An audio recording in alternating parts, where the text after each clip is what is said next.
ನಮಸ್ಕಾರ ಎಲ್ರಿಗೂ. ನಾನು ನಿಮ್ಮ ಅಸ್ಟ್ರೋ ಪಲ್ಲವಿ ಹಿರೇಮಠ್. ಸೊ ಇವತ್ತೊಂದು ಎಲ್ರಿಗೂ ಯೂಶ್ವಲಿ ಬೇಕಾಗಿರುವಂಥ ಒಂದು ಯಂತ್ರ ಅಂತಂದರೆ, ಸುಮಾರು ಜನ ಮದುವೆ ಆಗಿರ್ತಾರೆ. ಮದುವೆಯಲ್ಲಿ ತುಂಬ ತೊಂದರೆಗಳಿರುತ್ತೆ. ಹಸ್ಬೆಂಡ್ ಆಗಿರ್ಬೋದು, ವೈಫ್ಸ್ ಆಗಿರ್ಬೋದು, ಸ್ಯಾಟಿಸ್ಫ್ಯಾಕ್ಷನ್ ಇರೋಂಗಿಲ್ಲ. ಸಣ್ಣ ಸಣ್ಣ ವಿಷಯಕ್ಕೆಲ್ಲ ಕಲಹಗಳಾಗ್ತಾ ಇರುತ್ತೆ, ಪ್ರಾಬ್ಲಮ್ಗಳಾಗ್ತಾ ಇರುತ್ತೆ.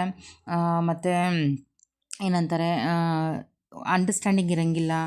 ಸೊ ಮಿಸ್ಅಂಡರ್ಸ್ಟ್ಯಾಂಡಿಂಗ್ ಜಾಸ್ತಿ ಆಗ್ತಾ ಇರುತ್ತೆ. ಅಂಥವರಿಗೆಲ್ಲ ಈ ಒಂದು ಏನಂತಾರೆ ಯಂತ್ರವನ್ನು ಮಾಡೋದು ಹೇಳ್ತಾ ಇದ್ದೀನಿ.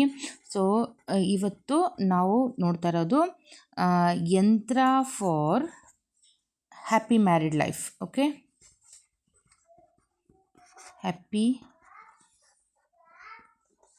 Married life.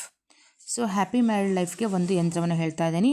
ಈ ಯಂತ್ರ ಯಾವಾಗ ಮಾಡ್ಕೋಬೇಕು ಅಂತಂದಾಗ, ಫ್ರೈಡೇ ಮಾಡ್ಕೋಬೋದು, ಹುಣ್ಣಿಮೆ ದಿನ ಮಾಡ್ಬೋದು. ಮ್ಯಾನಿಫೆಸ್ಟೇಷನ್ ಮಾಡಿ, ಪಾಸಿಟಿವ್ ಅಫರ್ಮೇಷನ್ಸ್ ಇರಲಿ. ಯಾವಾಗಲೂ ನೀವೇನೇ ಮಾಡಿದಾಗೂ ಪಾಸಿಟಿವ್ ಅಫರ್ಮೇಷನ್ಸ್ ಇದ್ದಾಗ ಅದು ನಿಮಗೆ ಸಕ್ಸಸ್ಸನ್ನು ಕೊಡುತ್ತೆ.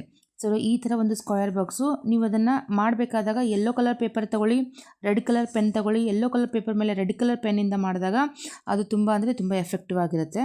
ಸೊ ಈ ಯಂತ್ರವನ್ನು ಮಾಡ್ಕೊಳ್ಳೋದ್ರಿಂದ ನಿಮ್ಮ ಹಸ್ಬೆಂಡ್ ಆ್ಯಂಡ್ ವೈಫ್ ರಿಲೇಷನ್ಶಿಪ್ಪಲ್ಲಿ ಇರುವಂಥ ಎಲ್ಲ ರೀತಿಯ ಕಲಹಗಳು ದೂರಾಗಿ ನಿಮಗೆ ಏನಂತಾರೆ ಪಾಸಿಟಿವ್ ಎನರ್ಜಿ ಸ್ಟಾರ್ಟ್ ಆಗುತ್ತೆ. ನಿಮ್ಮ ಸಂಬಂಧ ಚೆನ್ನಾಗಿರೋಕ್ಕೆ ಸ್ಟಾರ್ಟ್ ಆಗುತ್ತೆ.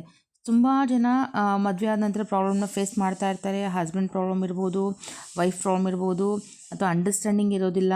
ಸೊ ಅಂಥವರೆಲ್ಲ ಯೂಸ್ ಮಾಡ್ಬೋದು. ಈ ಥರ ಮಾಡಿ ಏನು ಮಾಡಬೇಕು ಇದನ್ನು ಅಂತಂದಾಗ, ನೀವು ನಿಮ್ಮ ವಾಲೆಟಲ್ಲಿ ಯೂಸ್ ಮಾಡ್ಬೋದು, ನಿಮ್ಮ ಮೊಬೈಲ್ ಕವರಲ್ಲಿ ಯೂಸ್ ಮಾಡ್ಬೋದು, ಅಥವಾ ನಿಮ್ಮ ಬೆಡ್ರೂಮಲ್ಲಿ ಕೂಡ ಈ ಒಂದು ಯಂತ್ರವನ್ನು ಮಾಡಿಬಿಟ್ಟು ಯೂಸ್ ಮಾಡ್ಬೋದು. ಮಲ್ಟಿಪ್ಲೈ ವೇನಲ್ಲಿ ಯೂಸ್ ಮಾಡೋದ್ರಿಂದ ನಿಮಗೆ ಇದರದ್ದು ಎಫೆಕ್ಟ್ಸ್ ಸಿಗುತ್ತೆ. ಸೊ ಯಂತ್ರ for happy married life. So ಇದು ತುಂಬ